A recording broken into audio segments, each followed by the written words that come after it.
Esta semana habíamos hablado de las generalidades de las infecciones asociadas a la atención y habíamos dicho que dentro de todas las infecciones, las más frecuentes entonces son las infecciones del sitio operatorio, las urinarias, las asociadas a catéter venoso central, es decir, las bacteriemias asociadas a catéter venoso central y las neumonías.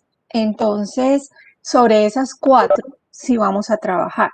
Obviamente hay una que es la más común de todas, que es una infección de tejidos blandos, que es la flebitis, que se asocia pues a los catéteres periféricos, pero pues de esa no vamos a tratar.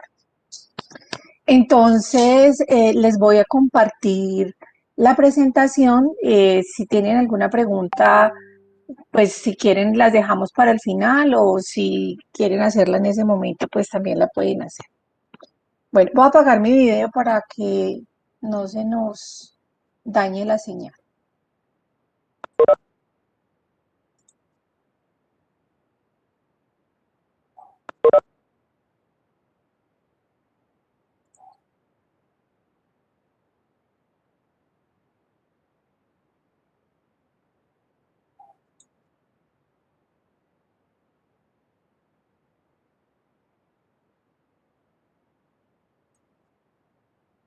Muy bien, entonces de esas cuatro vamos a arrancar. Hay dos que son las más frecuentes, que compiten como por ese primer lugar. Dependiendo de donde ustedes lean, algunos van a decir que las infecciones del sitio operatorio son las que ocupan el primer lugar, que son las más frecuentes, o algunos les van a decir que las infecciones más frecuentes son las que están asociadas a catéter urinario. Entonces vamos a arrancar con esta que es la infección del sitio operatorio. Vamos a hablar de dos cosas. Vamos a hablar tanto de la epidemiología, las características de este tipo de infecciones y también de las medidas preventivas de acuerdo a las organizaciones internacionales.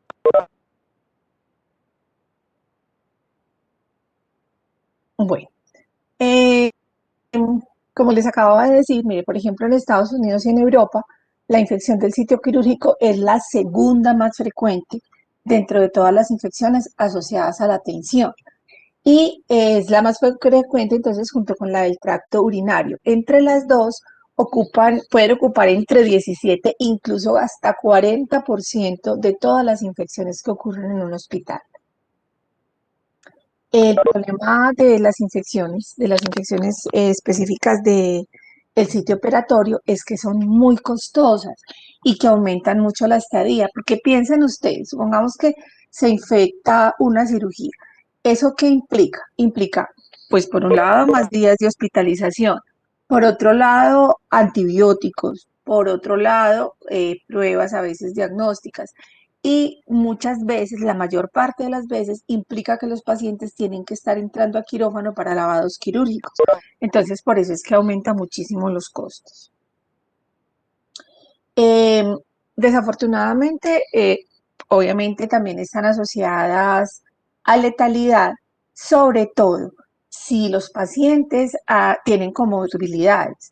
Lo otro que también sucede es que es muy frecuente que estos pacientes terminen en unidades de cuidado intensivo cuando pues inicialmente por su cirugía no lo requerían o que tengan que ser ingresados una o varias veces después del alta.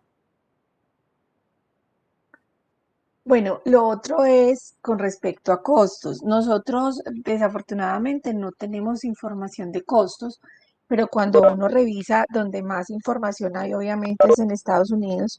En Estados Unidos, ustedes saben que están los CDC, que son los Centros de Control de Enfermedades de Atlanta, que son básicamente los que orientan todo lo que respecta a la prevención y control de todas las enfermedades. En Europa también hay un CDC, se llama CDC. Y entonces ellos son los que tienen estudios con respecto a esto y se calcula que una sola infección puede costar entre 10.000 y 25.000 dólares. Entonces imagínense ustedes qué tanto se suben los costos cuando una persona se complica con infección. Y cuando estas infecciones incluyen que a un paciente se le haya hecho un injerto o se le haya colocado una prótesis, entonces esos costos pueden subir hasta 90.000 dólares por infección. Lo que es importante es de lo que venimos hablando y la razón por la cual estamos viendo este tema, que en un 60% las infecciones del sitio operatorio pueden ser prevenibles. Bueno, ya les decía que en América Latina nosotros realmente no tenemos muchos datos sobre la carga de enfermedad ni los costos que provocan todas las infecciones. Sin embargo, cada vez más ve uno que los países se están interesando por hacer sistemas de vigilancia epidemiológica nacionales para las infecciones hospitalarias que hacen que tengamos algunos datos. Por ejemplo, en Bogotá, que sí son súper juiciosos, ellos han hecho estudios, ellos han encontrado, por ejemplo, que las infecciones del sitio operatorio pueden ser menos del 1% en cierta cantidad de cirugías realizadas. ¿Cuál es el problema de esta información? El problema es todos los datos que se pierden, porque la vigilancia epidemiológica que nosotros tenemos para infecciones no es una vigilancia activa. ¿Ustedes recuerdan cuál es la diferencia entre vigilancia epidemiológica activa y de vigilancia epidemiológica pasiva? ¿O qué ideas les da eso? ¿Qué puede ser cuando se hace? A ver, Miguel Ángel. Creo, si mal no recuerdo, que el activo era cuando uno buscaba los casos pues en este caso sería de las infecciones postoperatorias, y la pasiva es cuando a uno le llegan los casos, creo. Pues. Perfecto, perfecto, Miguel, muchas gracias. Entonces, esta es la causa por la cual nosotros cuando vemos datos de Colombia vemos que son muy bajitos, porque se hace solo vigilancia pasiva. Entonces, la vigilancia que incluye, por ejemplo, los pacientes que estaban hospitalizados en el momento de la infección, lo cual no es frecuente porque vamos a ver que para las infecciones del sitio operatorio, del sitio quirúrgico, los tiempos de vigilancia son mayores. Y lo más común es que el paciente egresa. Dentro de todas las infecciones del sitio operatorio hay varias clases y la más común es la infección superficial. Y usualmente los pacientes no consultan por una infección superficial nuevamente al hospital que los operó porque pues la dificultad para pedir la cita, para acceder al especialista y porque pues las infecciones superficiales tienen un tratamiento relativamente sencillo y ellos es muy probable que consulten o a su médico general o a un sitio que les quede como más cercano, a un centro de salud o a urgencias de otra institución, entonces se pierde la información. Por eso es que aquí da tan bajitas, porque eso no es tan poquito. De hecho, nosotros hicimos hace más o menos unos 10 años, hicimos un estudio en el hospital y el estudio tenía varios componentes y dentro de esos componentes había uno que era para infecciones quirúrgicas y había otro que era para infecciones asociadas a prótesis en pacientes de ortopedia. Y resulta que, pues cuando se hizo como el estado del arte, cuando se hizo el planteamiento del problema, nosotros nos encontramos una cifra parecida a la que nos están mostrando acá, que las infecciones eran más o menos del 0,5%. Nosotros nos encontramos entre 20 y 25% de infecciones. Pero nosotros hacíamos una vigilancia activa porque pues dentro del proyecto de investigación teníamos unas enfermeras que ellas hacían el seguimiento de los pacientes. Por ejemplo, en la parte que era de ortopedia, todos los pacientes los volvíamos a ver porque los ortopedistas los volvían a ver porque era parte de la investigación. En los de cirugía no, pero la enfermera los llamaba y los visitaba si era el caso. Entonces, obviamente, detectamos muchísimas más infecciones de las que aparecían reportadas por una vigilancia pasiva. Bueno, hay una cosa que usualmente no se incluía antes dentro de las infecciones del sitio operatorio, pero que ya se está viendo, y es la endometritis postparto. Porque claro, una endometritis postparto puede ocurrir o después de una cesárea, es más frecuente que sea después de una cesárea, o después de un parto normal. Pero pues como la cesárea es un procedimiento quirúrgico, antes no se incluían todas estas guías, pero en Colombia, por ejemplo, sí se ha incluido. Aquí aparece que en Colombia lo que se ha encontrado también a través de vigilancia pasiva es que alrededor del 5% de los partos vaginales y el 10% de los partos por cesárea entonces están asociados a una endometritis. Bueno, con respecto a la etiología, recuerden que esta semana vimos una mnemotecnia de cuáles son estos patógenos que son los que son más frecuentes en todo el mundo asociados a las infecciones. Pero obviamente, dependiendo también del tipo de infección, habrá unos patógenos más frecuentes que otros. No es lo mismo una cirugía abdominal que una cirugía de ortopedia, donde en la cirugía de ortopedia es más frecuente que la contaminación y la infección sea por gérmenes que son propios de la piel, que sea casi todos por gram positivos, mientras que en las cirugías abdominales las infecciones pueden estar asociadas más a gérmenes gram negativos. De todas maneras, dentro de todos, lo que uno observa es que la distribución es más o menos esta. Entre los cocos gram positivos, entonces, el estafilococo aureus, sea sensible o resistente, y enterobacterias como la E. coli y por ejemplo, la Klebsiella también se asocia muchas veces a infecciones, sobre todo cuando han ocurrido cirugías abdominales. En la endometritis puerperal, entonces el estreptococo agalactiae, que ustedes saben que está muy frecuentemente colonizando la vagina y que es causa no solamente de infecciones para la mamá, que le puede provocar endometritis, sino que también es causa de sepsis en el recién nacido. Y también los enterococos. Bueno, y ahí pues nos mencionan otras bacterias pues que también se pueden asociar a la endometritis, como vemos son de las que hemos hablado, la Klebsiella, la Escherichia. Bueno, ahora, con respecto al riesgo de infección quirúrgica, entonces hay varias consideraciones que hacer. En primer lugar, nosotros podemos hablar del riesgo, el riesgo que existe general para las infecciones. Podemos hablar de unos factores de riesgo y dentro de esos factores de riesgo existen estudios que se han realizado tanto en Europa como en Estados Unidos para identificar unos scores, es decir, unas escalas de riesgo para uno identificar cuando el paciente va a entrar a cirugía, qué probabilidad existe de que esos pacientes vayan a desarrollar una infección. Entonces, en general, la probabilidad de que un paciente tenga una infección depende, en primer lugar, del riesgo intrínseco que tenga ese paciente. Y ustedes saben que ese riesgo intrínseco depende de varios factores de riesgo, que entre otros, por ejemplo, uno de los más importantes, la edad y las comorbilidades que tengan.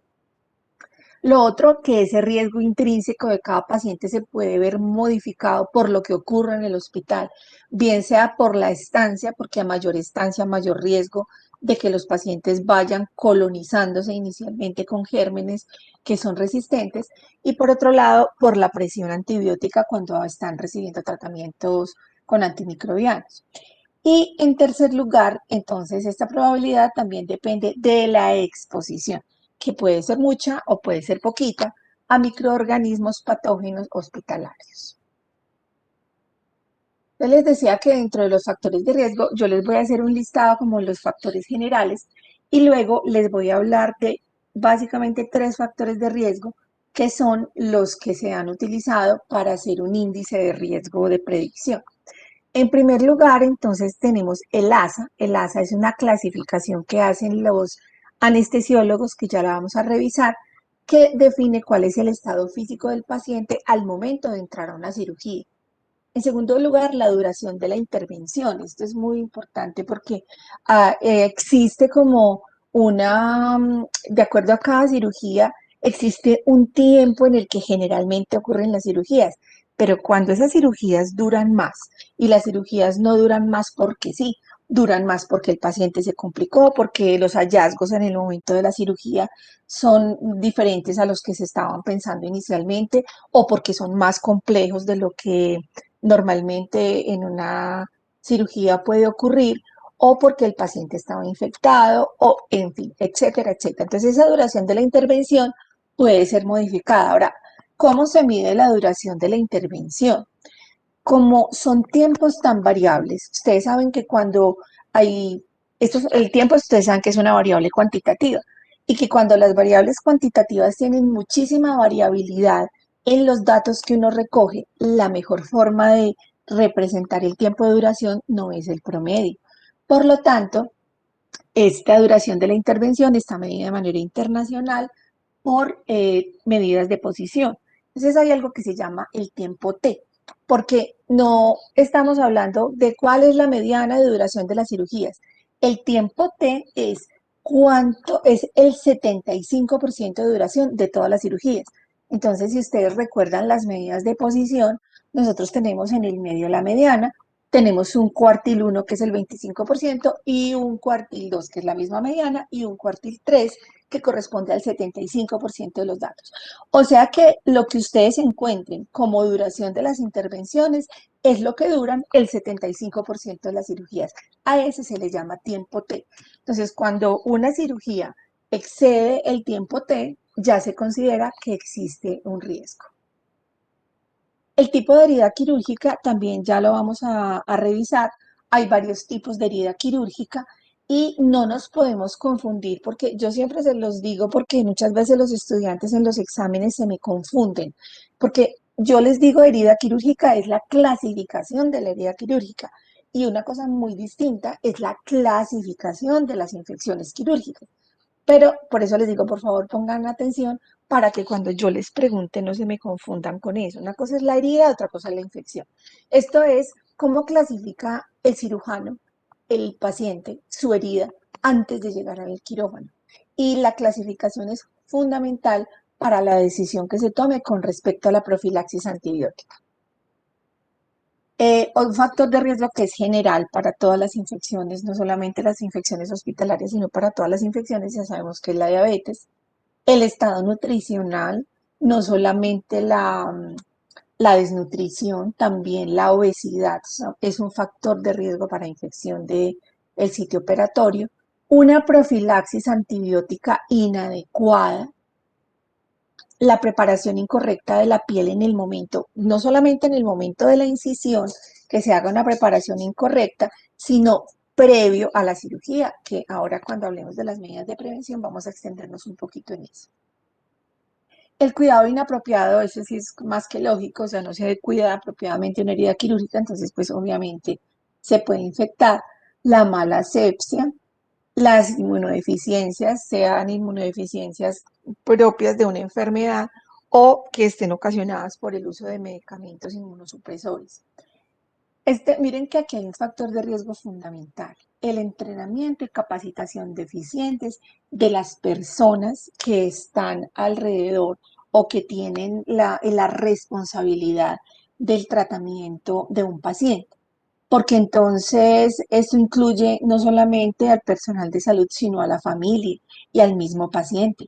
Si nosotros, por ejemplo, un paciente se le hace una cirugía de ortopedia, le colocan un apósito, el médico le dice, usted no se puede retirar este apósito hasta que pasen 48 horas y resulta que después otra persona le dice, no, mire, no se lo vaya a retirar hasta que tenga el control.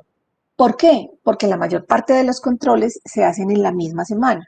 Pero ustedes saben que hoy en día los controles no dependen de la voluntad que ustedes vayan a tener como médicos tratantes, sino de cómo funciona una EPS.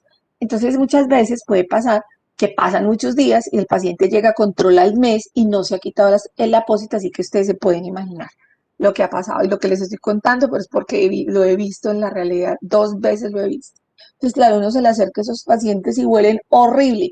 Y muchas veces, a veces ni siquiera afortunadamente se han infectado, sino que esa sangre que siguió ahí saliendo después de la cirugía, un poquito, imagínense, después de 15 días, cómo huelen esos apósitos cuando uno los retira. Bueno, obviamente la virulencia de los microorganismos, no es lo mismo un microorganismo que sea sensible a todo a un microorganismo que sea multiresistente y no es lo mismo un gran positivo que está en la piel a una cinetobacteria, además fuera que esa cinetobacteria es resistente. Entonces depende también de la característica de los microorganismos que estén infectando el paciente. Infección concomitante en otros sitios. Yo no sé si a ustedes les ha pasado de pronto que en la familia, cuando un paciente tiene una cirugía que está programada y resulta que el paciente va a ir a la cirugía programada, perdón, llega a la cirugía y le encuentran que tiene gripa, que tiene tos, que tiene una infección en una uña. Eso ya por sí mismo puede hacer que el paciente se complique porque el solo hecho de que se rompan las barreras naturales en el momento de una cirugía, el solo estrés de la cirugía, la sola anestesia, puede provocar que un bicho que hay por allá, en una uñita y en una cosa, provoque una bacteremia que no va a provocar una sepsis en el paciente, pero que sí va a llegar a infectar la herida. Entonces uno dice, pero ¿por qué por esa babada suspendieron la cirugía? Porque hay que suspenderla simplemente. Y lo otro, la práctica de el rasurado antes de la cirugía es una cosa que estaba muy generalizada hace varios años, pero que en este momento es algo que está proscrito porque eso inmediatamente hace que empiecen los mismos estafilococos de la piel, empiezan inmediatamente, donde se rasuró, empiezan a crecer y pueden provocar infecciones. Y obviamente pues la experiencia del equipo quirúrgico. Entonces fíjense que es una cantidad de factores que obviamente si se presenta más de uno, pues el riesgo de los pacientes será mayor. Entonces yo les dije, de todos esos factores de riesgo, vamos a ver unos factores específicos y después vamos a ver por qué necesitamos conocerlos. En primer lugar, el puntaje de ASA, que es el que mide el estado físico. Esto es de la Asociación Americana de Anestesia. Entonces, ¿qué pasa? Que, ¿cómo se clasifica un paciente? Un paciente cuando le van a hacer una cirugía, el cirujano siempre dice, el riesgo es ASA 1, ASA 5, ASA 4. Obviamente muchas veces es una cirugía electiva y el paciente tiene un ASA 4 o 5, ese paciente no se opera, solo pues si es selectiva, no se opera hasta que no esté compensado porque es un paciente que fácilmente se puede morir. Porque si ustedes observan, a medida que aumenta el puntaje, entonces aumenta la gravedad. Ya el 2 tiene una enfermedad sistémica leve, el 3 enfermedad sistémica severa, pero pues usualmente está controlada. El cuarto, enfermedad sistémica incapacitante que pone en peligro su vida. Y el 5 es un paciente moribundo. Entonces, esta es la clasificación que hacen ellos. Ahora, la clasificación de las heridas quirúrgicas. Discúlpenme un segundito.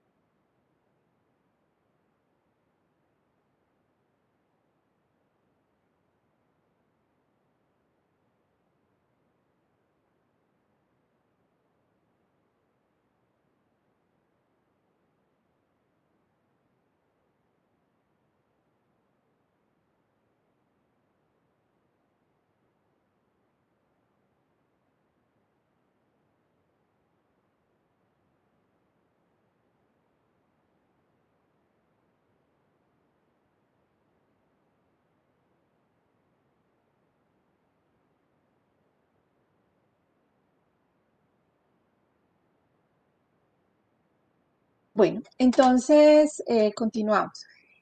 Son 4 tipos de heridas. Entonces nosotros tenemos la herida, ustedes dependiendo del texto donde lo vayan a leer, pueden encontrar que son clase 1, clase 2, clase 3 o clase 4. O también se llaman, para que uno se acuerde más fácil, la clase 1 se llama herida limpia, la clase 2 es una herida que es limpia contaminada, la clase 3 es una herida contaminada y la clase, aquí dice 3 y no es 3 sino 4, es una herida sucia.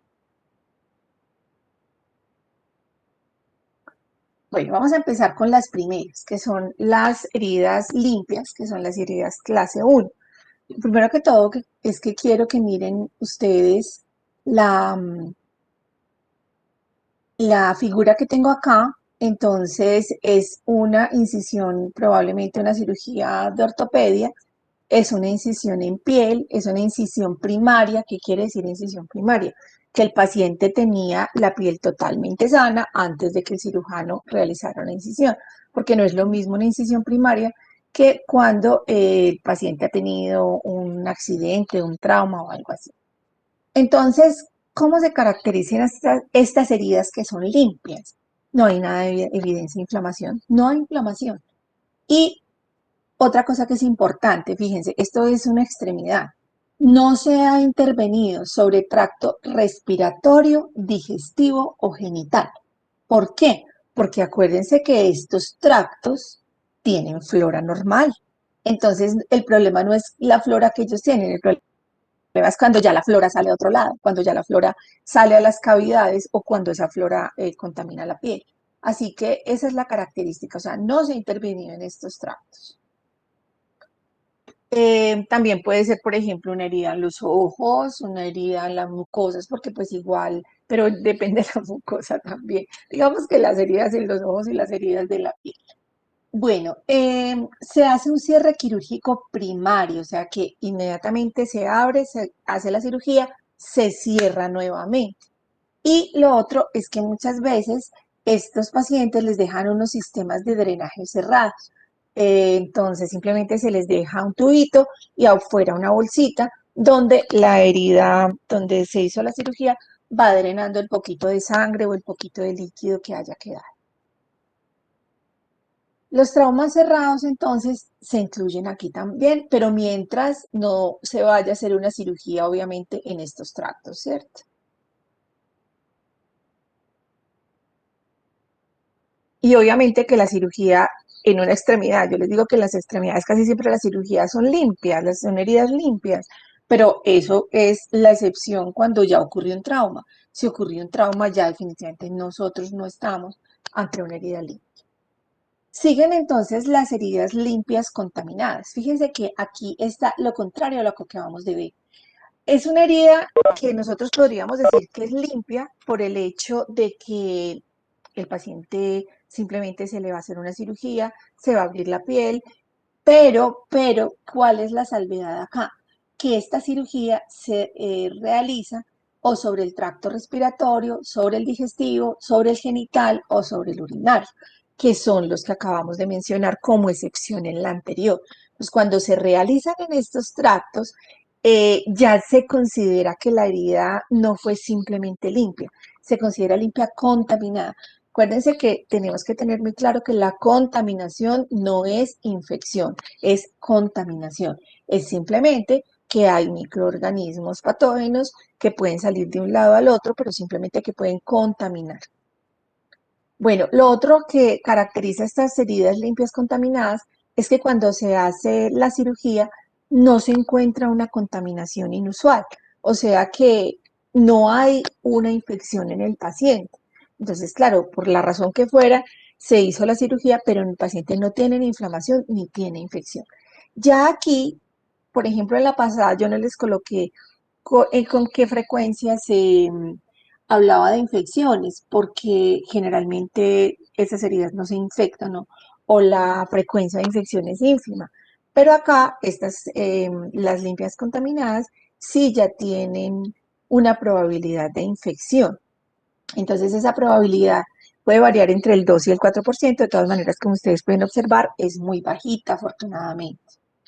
Tenemos aquí las heridas clase 3, que son las heridas contaminadas. Entonces, aquí fundamentalmente, ¿qué nos caracteriza este tipo de herida? ¿Cómo sabemos nosotros qué es este tipo de herida? En primer lugar, porque aquí se incluyen las heridas traumáticas abiertas, entonces las fracturas, todo lo que ocurra por trauma. Esto, por ejemplo, es una fractura abierta. Esto es un masaje cardíaco directamente. Entonces, ¿qué pasa? Miren esta característica de las heridas traumáticas, que es importantísima, que la herida es reciente, porque cuando la herida lleva más de determinado tiempo, entonces ya no se considera contaminada. Entonces es una herida traumática abierta y reciente. ¿Dónde más encontramos nosotros heridas contaminadas? ¿Cuánto se rompe la técnica quirúrgica? Entonces, por ejemplo, el masaje cardíaco abierto o cuando hay grandes quemaduras del tracto gastrointestinal o se rompe la técnica porque supongamos que dentro de la cirugía hubo una cosa terrible, se rompieron los guantes y uno de las personas que estaban haciendo la cirugía terminó tocando los órganos del paciente directamente con las manos. O sea, una cosa así pues como una excepción así grande, como para que nos quede claro qué es romper la técnica aséptica. Procedimientos entonces es donde hay inflamación, pero no hay pus. Aquí, por ejemplo, nosotros podríamos considerar en una apendicectomía donde Usualmente el apéndice está inflamada, entonces el cirujano abre, encuentra que el apéndice está inflamada, pero no tiene pus. Entonces eso ya es una herida que es contaminada. Y aquí la frecuencia de que, o el riesgo de infección obviamente es mayor. Y por último, tenemos las heridas sucias. Entonces, las heridas clase 4 o heridas sucias, ahí sí ya nosotros no podemos hablar de contaminación, sino que ahí ya definitivamente hay mucho material de microorganismos patógenos o hay pus. Entonces, ¿qué pasa? Por ejemplo, acá dice, de larga evolución en el tiempo o donde se observan tejidos desvitalizados. Por eso en la pasada, en la que acabamos de ver, yo les decía, ¿cuál es el problema de las heridas contaminadas, de las heridas traumáticas? Que cuando son recientes son solamente contaminadas, porque pues obviamente están contaminadas con tierra o con las cosas que las personas les pusieron encima para tratar de ayudar al paciente. Entonces están contaminadas, pero porque son recientes. Pero ya cuando las heridas, cuando un paciente ha tenido un trauma, y supongamos que aquí es muy fácil porque aquí los pacientes remitidos llegan muy rápido, pero supongamos que es un paciente que tiene que ir de muchísimo más lejos, 4, 5, 6 horas de camino, ahí ya se consideran heridas sucias, porque pues es un paciente que va directo para quirófano, pero obviamente ya ha pasado mucho tiempo y ya los microorganismos han tenido mucha oportunidad de crecer y se consideran sucias. Y también se consideran sucias aquellas donde definitivamente se encuentra que hay una infección, como por ejemplo la que nosotros vemos acá, hay una infección, o donde durante la cirugía ocurre una perforación de víscera hueca. Obviamente una perforación no planeada, porque pues si se va a hacer una cirugía donde se va a resecar parte del intestino o donde se va a resecar parte del estómago o algún tejido que es hueco, que sabemos que tiene dentro muchas bacterias, entonces, obviamente, eso se controla con clamp, con cosas, pero puede ocurrir que haya una ruptura accidental y obviamente el contenido cae, ejemplo, dentro del abdomen y ya ahí, entonces, esa perforación de esa víscera hueca ya se considera que esa es una herida sucia y obviamente la probabilidad de infección ahí es muy alta, puede ser hasta del 20-25% si no se hace entonces, eh, si no se hace el tratamiento adecuado. Entonces, los pacientes muchas veces les dejan las heridas abiertas, muchas veces ustedes se han dado cuenta, por ejemplo, la apendicitis es una cirugía que con mucha frecuencia se deja abierta porque encuentran pus. Entonces no se puede cerrar porque hay que lavar, hay que estar haciendo lavados, entonces se dejan abiertas para poder hacer el tratamiento adecuado del paciente. Y la mayor parte de las veces también se colocan antibióticos. Bueno, ahorita llegamos a algo que es el índice de riesgo. Entonces yo les decía, dentro de todos los factores de riesgo, vimos tres para poder profundizar en ellos, para poder hablar del índice de riesgo. Entonces, el CDC, dentro de su programa de vigilancia epidemiológica de las infecciones, hizo un estudio hace varios años y en Europa también hicieron un estudio que incluía no solamente estas tres características, sino que incluía otras. Entonces, vamos a mirar solamente la del NIS, donde consideran que necesitamos estos tres factores de riesgo, el conocimiento de esta información, del ASA, es decir, de la clasificación que ha hecho la Sociedad Americana de Anestesiología, la clasificación que hace el anestesiólogo entonces del estado físico del paciente al entrar, el grado de contaminación de la herida quirúrgica, o sea, la clasificación de la herida quirúrgica y la duración del tiempo T. Con respecto al ASA, entonces se considera que cuando, por ejemplo, pacientes que tienen como mínimo un ASA de 3, cuando tienen un ASA de 3, de 4 o de 5, o sea, independientemente, a partir de 3, entonces ya hablamos de un punto. Lo sumamos un punto de riesgo. Con respecto a la clasificación de la herida quirúrgica, entonces cuando la herida es limpia o es limpia contaminada, no pasa nada. Pero cuando la herida se clasifica como contaminada o como sucia, también entonces sumamos otro punto. Y con respecto a la duración del tiempo T, entonces, si el tiempo es superior al tiempo T, se le suma un punto. Si es igual o inferior al tiempo T, pues no, nada. Les voy a dar un ejemplo. La apendicectomía tiene un tiempo T de, en algunos estudios dice de 15, en otros de 20 minutos. En un estudio que nosotros hicimos en el San Juan de Dios, nos dio 15 minutos la apendicectomía. Entonces, ese es el tiempo T. Pero si ya una apendicectomía dura 30, 35, es que algo no estaba bien. Entonces ya había adherencias, ya había infección, ya había pus.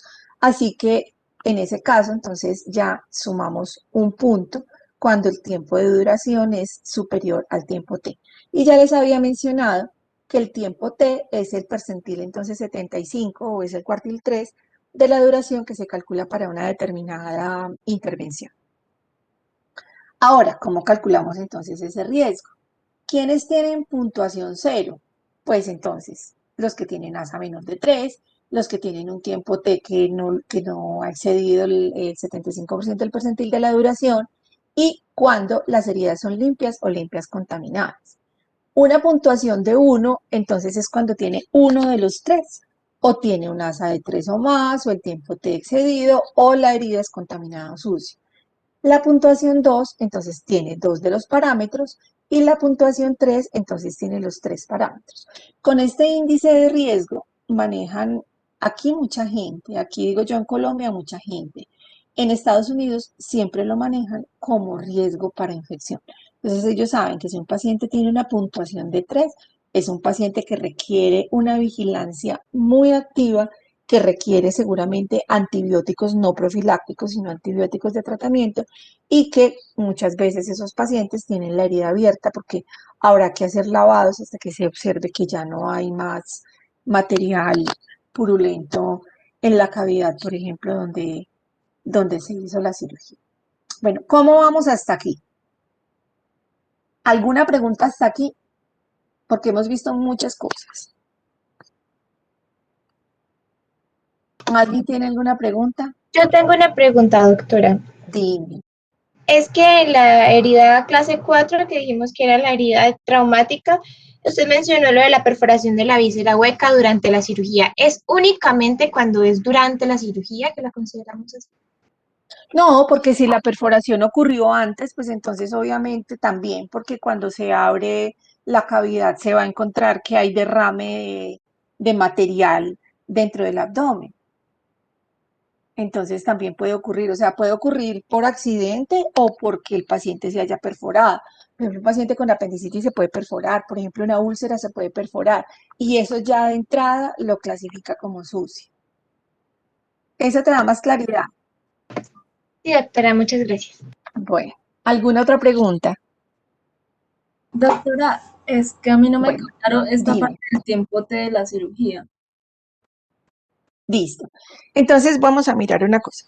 Yo les decía, el tiempo como tiempo en minutos, vamos a llamarlo, porque se maneja en minutos.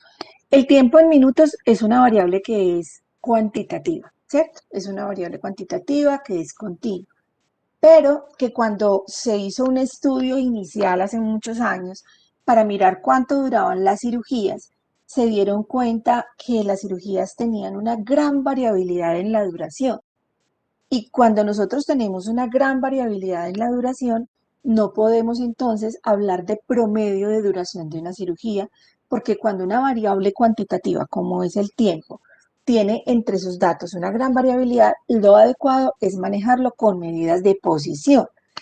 Eh, en primer lugar. En segundo lugar, no se calcula para riesgo la mediana de duración. Es decir, nosotros no estamos diciendo que es riesgo, por ejemplo, cuando dura más de lo que duran el 50% de las cirugías, porque pues eso realmente es poquito. En cambio, se definió que a partir del 75%, o sea, cuando los procedimientos duran más de lo que duran el 75% de todas las cirugías, ya estamos hablando de que están excediendo al tiempo T. Se llama tiempo T simplemente al percentil 75 de la duración de los procedimientos quirúrgicos. Entonces, supongamos que nosotros queremos saber el tiempo de un reemplazo de cadera. Entonces, ¿qué hacemos? Recogemos muchísima información sobre la duración desde el momento de la incisión hasta el momento en que el cirujano cierra la piel, y recogemos esa información de mucha, mucha, mucha, mucha gente. Después cogemos esos tiempos y ya sabemos que no vamos a calcular promedios, sino que le calculamos las medidas de posición, le calculamos la mediana, le calculamos el percentil 75 y tenemos un dato de duración. Entonces supongamos que el percentil 75 nos va a dar 1 hora de duración de esa cirugía de reemplazo de cadera o nos va a dar 1 hora y media del percentil 75. Cuando un paciente entra a cirugía y nosotros sabemos, ¿eso quién lo sabe? Eso lo saben los cirujanos. Los cirujanos y los anestesiólogos usualmente manejan muy bien de cuál es el tiempo que dura una cirugía. Entonces, cuando pasa y se planean las cosas, de hecho, para ese tiempo, se planean la anestesia para ese tiempo, se planean muchas cosas para ese tiempo. Pero resulta que por cualquier razón el paciente se demoró más. Entonces ya no se demoró esa hora y media que habíamos calculado que duraba el tiempo T del reemplazo de cadera, sino que ese paciente estuvo en cirugía 2 horas y media o 3. Eso ya es riesgo. Ahora sí, Sí, Valentina. doctora, muchas gracias. Bueno, listo. ¿Alguna otra pregunta? Bueno, entonces continúo. Ahorita vamos a empezar a hablar de definiciones. ¿De definiciones de qué? De las infecciones. Acuérdense que vamos a diferenciar entonces las características de las heridas quirúrgicas que fueron las que acabamos de ver de las definiciones de las infecciones. En primer lugar, entonces, ¿qué tenemos nosotros como definición de infección en el sitio operatorio? Entonces, es una infección que se presenta de entre los primeros 30 a 90 días, dependiendo del procedimiento quirúrgico realizado. Se los leo textual porque pues no nos podemos inventar lo que no nos podemos inventar. Entonces, el día 1 es el día en que se hace la cirugía y que obviamente esa infección no estaba presente en el momento en que se hizo la cirugía, que usualmente es el momento que el paciente se admite o para una cirugía electiva o pues de pronto porque llegó por urgencias, entonces se admite para la cirugía. Así que obviamente el paciente no la tenía. Entonces, si por ejemplo, lo que estaba preguntando Valentina, un paciente se le perforó una úlcera gástrica o se le perforó una úlcera duodenal, ese paciente ya venía fregado. O sea, además que tenía una clasificación de la herida quirúrgica que la clasificaba como tipo 4 o herida sucia, es muy probable que ese paciente ya tenga una infección abdominal. Entonces, ese paciente nosotros no podemos considerar que si se complica con infección y todo, no podemos considerar que fue una infección asociada al sitio operatorio porque el paciente ya venía infectado. Lo mismo pasa con el apéndice perforado. O sea, el paciente ya viene infectado, entonces nosotros no podemos decir que eso es una infección en el sitio operatorio. Es importante que lo tengamos en cuenta, porque como mirábamos al principio, estas infecciones son demasiado frecuentes y nosotros tenemos que tener mucha claridad, sobre todo ¿por qué? Por las implicaciones legales que puede tener esto porque yo les decía que desafortunadamente hoy en día la gente demanda por todo, entonces pues es desafortunado en el sentido que la gente se puede defender, sí, pero es desafortunado en el hecho de que muchas veces la gente cuando demanda sin conocimiento de causa, entonces terminan enredando a los médicos mucho tiempo, aunque después los liberen del problema, pero eso es un lío grandísimo. Por eso ustedes tienen que ser muy claros con la familia y con los pacientes cuando este tipo de cosas pasan. Entonces un paciente llega, ya está infectado, ya lo que ocurra después, obviamente la infección que ocurra después es consecuencia de eso, no de que se infectó a raíz del procedimiento quirúrgico. Pero ya cuando el paciente ingresa a la cirugía y definitivamente no tenía ninguna infección previa, entonces ya ahí sí se considera infección del sitio operatorio. Es importante también que sepamos que la definición es sobre todo clínica, porque ahora que veamos los criterios de infección, nos vamos a dar cuenta y que en todas las infecciones asociadas a la atención, obviamente el criterio microbiológico está presente, obvio, pero aquí muchas veces la definición de la clasificación de las infecciones es en gran parte clínica porque a veces no es posible lograr las muestras, a veces incluso logrando las muestras los cultivos son negativos, entonces por eso tengámoslo en cuenta. Bueno, vamos a ver entonces una por una. Tenemos que la infección puede ser superficial, puede ser profunda o puede ser de órgano y espacio.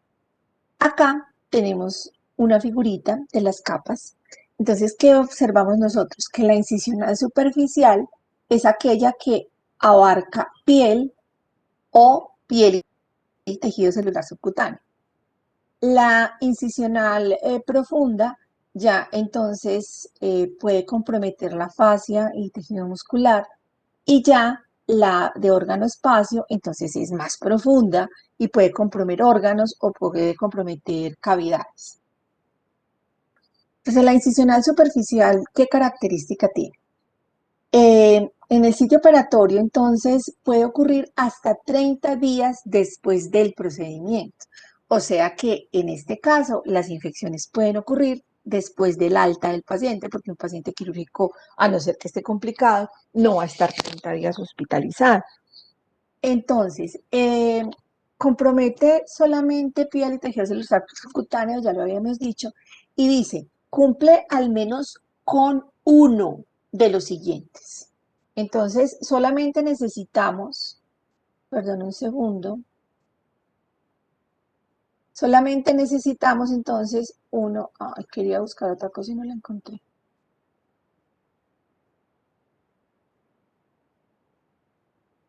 Bueno, entonces con uno de los criterios es suficiente. Uno, hay drenaje purulento. O sea, como dice el cuento, más claro no canta un gallo. Entonces, simplemente en la herida está drenando pus. O sea que por eso les decía ahora que aquí prima el criterio clínico, porque ustedes están viendo pus y el pus es pus, punto.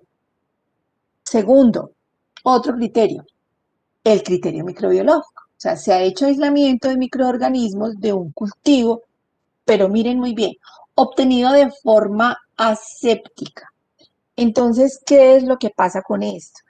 Que cuando se toma una muestra para uno hacer el diagnóstico de una infección del sitio operatorio, no se puede tomar sin tapabocas, no se puede tomar sin guantes, o sea, hay que ponerse guantes, hay que ponerse tapabocas, y los tubos y los hisopos con que nosotros tomemos la muestra tienen que estar estériles. Eso significa que el cultivo ha sido obtenido de forma aséptica. Bueno, lo otro, el otro criterio, entonces, o es este o es este, o es este.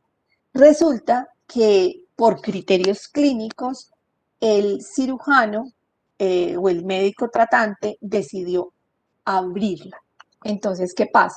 Que a veces está tan inflamada la herida, está a tensión, entonces si la enfermera le dicen a la enfermera, destape esos 3 o 4 puntos donde hay más inflamación, o lo hace el médico, o le dicen al interno, corte esos 3 o 4 puntos donde hay mayor inflamación en la herida. O sea que es deliberadamente abierta por alguien, porque obviamente hay infección y pues obviamente hay salida entonces de pus. Porque aquí no es que el pus haya salido solito, no salió espontáneamente, sino que al abrir la herida, el pus salió.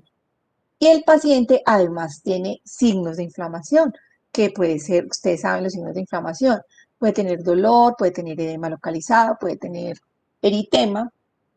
Y lo otro es que hay un cuarto criterio, entonces tenemos 4, de los cuales solamente con uno nosotros podemos hacer el diagnóstico. Y el 4, simplemente que el cirujano dijo, esto es una infección incisional superficial y se acabó. Pero es que nosotros no la vimos, el cirujano es el que sabe, así que eso es uno de los criterios también para diagnosticarlo. Por eso es que al principio nos advierten que es muy importante en este tipo de infecciones el criterio clínico. Bueno, y para que sepan, estas definiciones de infecciones son las infecciones del CDC, perdón, son los criterios del CDC, y cuando nosotros miramos en el sistema de vigilancia epidemiológica en Colombia, el protocolo de vigilancia que es para endometritis e infecciones quirúrgicas, ellos utilizan los mismos criterios de CDC. Bueno, ahora vamos a mirar que esto es relativamente nuevo. Esto, miren, 2019. Antes ustedes veían en los criterios diagnósticos únicamente lo que yo les acabé de leer, pero hace un año larguito que incluyeron dos cosas, y es que ellos quieren diferenciar entre la infección superficial primaria y la infección superficial secundaria. Entonces, la infección superficial primaria es de lo que hemos venido hablando, pero ¿qué es la infección superficial secundaria? Cuando el paciente ha tenido una segunda incisión para poder hacer la cirugía primaria. Por ejemplo, pacientes en los cuales se obtiene un injerto de vena o un injerto de piel o algo. Entonces, esa infección es la que ocurre de donde se obtuvo el injerto. Entonces, es como en la segunda incisión, no en la que era la del sitio primario de cirugía por el diagnóstico del paciente, sino que se tuvo que hacer una segunda incisión por otra cosa, o porque hubo que hacer un cateterismo y se infectó justamente la herida por donde se colocó el catéter, algo así. Entonces, por eso se llama, la dividen en infección superficial primaria y secundaria. Pero pues no se preocupen mucho por esto porque de todas maneras es infección superficial y ya. Sino que para efectos de vigilancia, porque esto es para efectos, son definiciones para vigilancia epidemiológica, pues obviamente para ellos es importante, para ellos y para nosotros, porque esto hace parte también de lo que nosotros tenemos que vigilar en Colombia, es importante que en el momento en que uno vaya a hacer el diagnóstico, porque como son infecciones que se notifican, entonces sí debe aclarar, pero pues obviamente ustedes ahí van a encontrar la definición para que si se les olvidó, se acuerden cuál es la que se clasifica como primaria y como secundaria. Importante las excepciones, o sea, cuando decimos nosotros que no es una infección incisional superficial. Yo creo que ustedes con mucha frecuencia, yo creo que casi a todos les ha pasado, que los llaman la familia, los amigos, los vecinos, porque como ustedes están estudiando medicina, entonces ya todos consideran que son médicos, o me equivoco, todos empiezan a preguntar. Entonces, esto pasa con mucha frecuencia y es que, es que le hicieron una cirugía y se le infectó.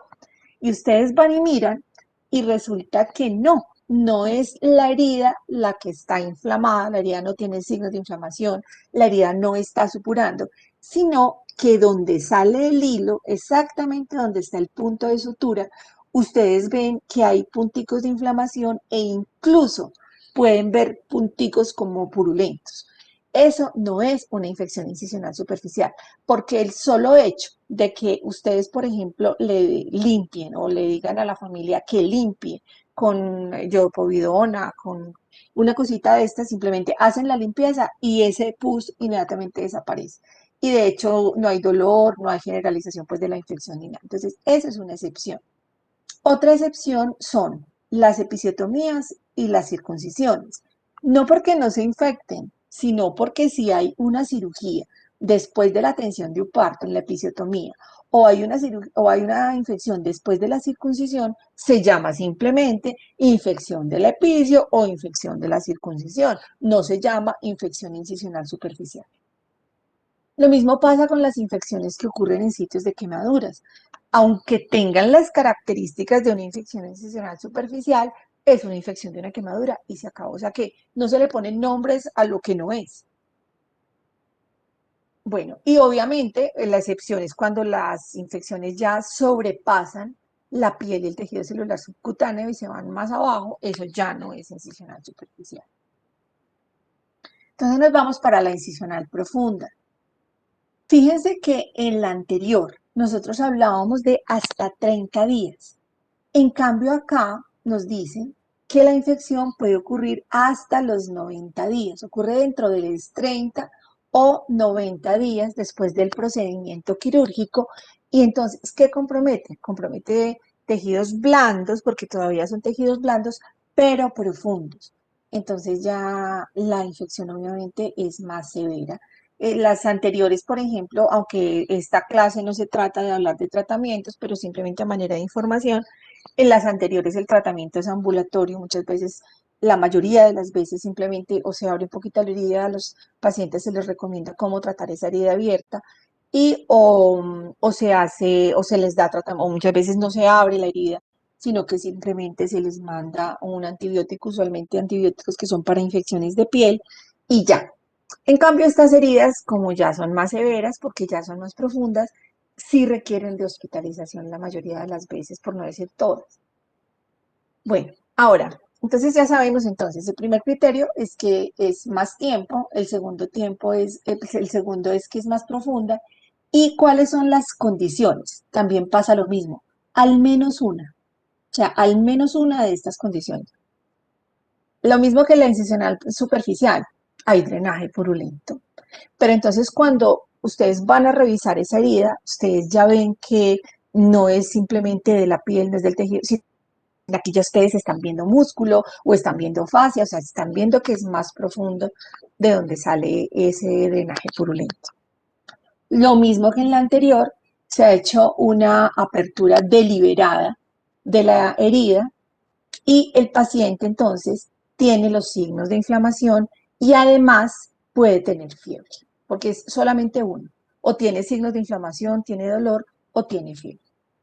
Y otra cosa que es importante acá, mire, entonces, el cirujano abre la herida y el paciente tiene signos de inflamación o fiebre y se ha realizado un cultivo y el cultivo es positivo. Entonces, fíjense que a diferencia del anterior, donde simplemente decían hubo dehiscencia espontánea y el paciente tiene signos de inflamación, aquí además puede tener fiebre y aquí además se requiere que tengamos un cultivo positivo, o sea, que se toma muestra o se toma muestra.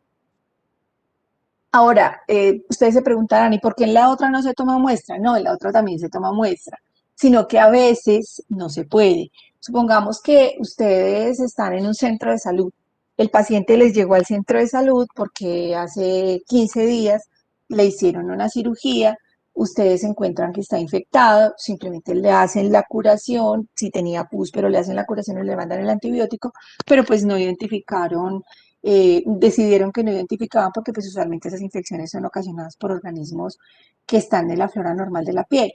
Pero cuando ya son más profundas, uno ya no sabe qué tipo de microorganismo tiene, porque ya se fue mucho más allá de la piel. Entonces ahí sí es necesario que tengamos el cultivo. Y el otro criterio, que también es uno de ellos, o sea, uno es este, otro es este y el tercero es, se encuentra un absceso o se encuentra otra evidencia de infección que compromete la infección profunda, bien sea o porque el paciente lo tuvieron que reintervenir porque el paciente se quejaba y se quejaba y se quejaba de dolor y tenía fiebre y no le veían nada, entonces lo reintervinieron y lo encontraron cuando hicieron la reintervención, o porque le hicieron una ecografía y le encontraron que allí había una colección pero ya no en la piel, sino en un tejido más profundo, había una colección seguramente de pus, entonces a través de un examen radiológico o por histopatología se hace el diagnóstico también. Hay unas tablas, obviamente estas tablas no las tenemos que aprender, solamente es como información, les cuento. Bueno, a propósito de eso, yo les mandé hoy los resúmenes de las clases de estas 2 semanas, porque pues yo la parte de infecciones la tengo en un solo resumen. Se las mandé, ahí tienen referencias, entonces si uno quiere mirar, por ejemplo, cuáles son las infecciones, este es el documento del CDC, cuáles son las infecciones a las cuales se les hace vigilancia durante los primeros 30 días y cuáles son las infecciones a las que, estos son ejemplos, simplemente. Les voy a leer cualquiera. Apéndice, endarterectomía carotídea, cirugía de colon, cesárea, cirugía gástrica, trasplante cardíaco. Entonces, se les hace y aquí hay otros, se les hace vigilancia durante 30 días pero hay otras que se les hace vigilancia durante 90 días. ¿Cuál es la diferencia? Entonces, que estas que hay aquí es que tienen más probabilidad de que se infecten tardíamente. Aquí están incluidas todas las cosas que requieren prótesis o injertos. Entonces, miren, prótesis de cadera, bypass. Entonces, acá nosotros encontramos que la vigilancia se hace hasta más días porque sabemos que con más frecuencia se pueden complicar o se pueden infectar un periodo más allá. Bueno, aquí pasa lo mismo que con las infecciones superficiales. También muy recientemente decidieron que se hacía una clasificación entre profunda primaria y profunda secundaria. La característica es exactamente la misma, que la secundaria es aquella que ocurre en una segunda incisión. ¿Cuál es la diferencia? Que es más profunda, o sea que no es incisional superficial, sino que es profunda. Y por último tenemos el tercer tipo de infección, que es la infección de órgano y espacio. Entonces, igual que en la anterior, esta también ocurre entre los 30 y 60 días, igual que la incisional profunda, siguientes al procedimiento, y compromete cualquier parte, menos la incisión, o sea, menos donde se hizo la herida, la incisión superficial, menos la fascia y las capas musculares que se abrieron o manipularon durante el procedimiento quirúrgico. Casi que nosotros podríamos decir que esto es como una infección a distancia, o sea, ocurrió la infección en otro lado. Entonces, por ejemplo, se hizo una colecistectomía y por ahí a los 40 días una paciente consulta con mucho dolor, piensan que es un quiste torcido de ovario, van y la revisan, van y la abren y resulta que no, que es un absceso. Y es un absceso después de una colecistectomía que dio unos síntomas diferentes y en un sitio diferente a donde se hizo la cirugía. Entonces, ¿qué signos puede tener? Al menos uno, igual como en todos. Entonces, material purulento cuando se ha dejado dren. Los drenes usualmente se retiran como dependiendo de la cirugía. Por ejemplo, en las cirugías que son de piel, en las cirugías que son estéticas, casi siempre dentro de los 8 a 10 días siguientes a la cirugía retiran los drenes. Pero cuando ya son cirugías, por ejemplo, abdominales, fueron cirugías más complicadas, esos drenes pueden permanecer más tiempo, pero pues no tanto como 90 días, no tanto como 30 o 60 días, pero sí pueden permanecer más tiempo. Entonces, puede que 30 días sí, pero pues más tiempo muy difícil. Entonces se detecta que está en el dren, está saliendo pus. Entonces a los 20 días, 25 días empieza uno a ver que ya no es sangre, sino que ya esa sangre huele maluco, que está aumentando y ya después del mes empiezan a ver que ya hay pus lo que está saliendo de la cavidad, porque el dren se deja pues precisamente para que no se acumulen cosas en las cavidades donde se han hecho los procedimientos quirúrgicos, o porque se tomó una muestra y obviamente se hizo aislamiento de microorganismos, o porque también, igual que en el anterior, o se hacen imágenes diagnósticas, o se tomó muestra de allí por examen directo o histopatología, y entonces encuentran que definitivamente hay evidencia de infección. Bueno, ahora con respecto a la endometritis, entonces hay como unos criterios que también son un poquito distintos a los criterios que se tienen cuando existe una cirugía en la cual se hace otro tipo de incisión y no necesariamente pues una cesárea. Entonces, ¿qué tiene de los criterios de endometritis? Dice, debe cumplir al menos uno, al menos uno de los criterios. Entonces, en primer lugar, la paciente tiene uno o varios microorganismos identificados a partir del líquido o tejido endometrial que se hayan obtenido con cultivo o sin cultivo, porque es que muchas veces simplemente hay líquido y no se le hace cultivo, y que se haya hecho aspiración con aguja o con biopsia, es decir, se están identificando microorganismos o por un cultivo que necesariamente se hizo de forma premeditada, por decirlo así, o simplemente porque no, simplemente hubo una salida de líquido y se cultivó. Lo otro criterio, porque nos dice que uno de los dos. Entonces, este es que se identifican gérmenes. En el segundo, la paciente entonces tiene signos de infección.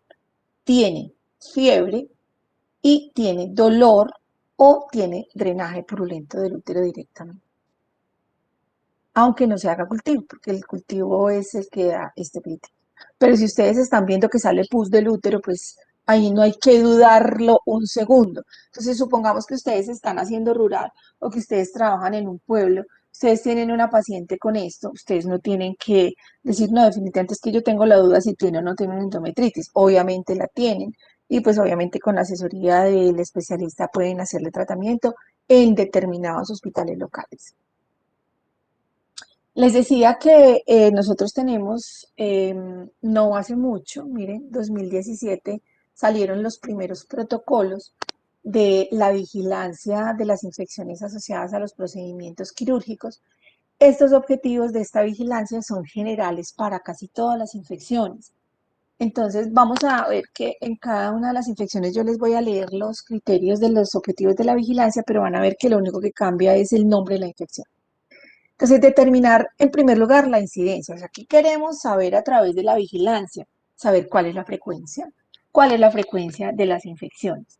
Caracterizar entonces el comportamiento a través del tiempo, lugar y persona. Entonces, en quiénes están ocurriendo, porque esto ayuda a identificar factores de riesgo, en qué sitios, en qué momentos están ocurriendo estas infecciones y obviamente identificar los microorganismos. Esos son los objetivos de la vigilancia epidemiológica de todas las infecciones. Como les decía, acá nos están mencionando sitio quirúrgico de endometritis, pero van a ver que en las otras mencionan entonces infección asociada a dispositivos de catéter urinario, etc.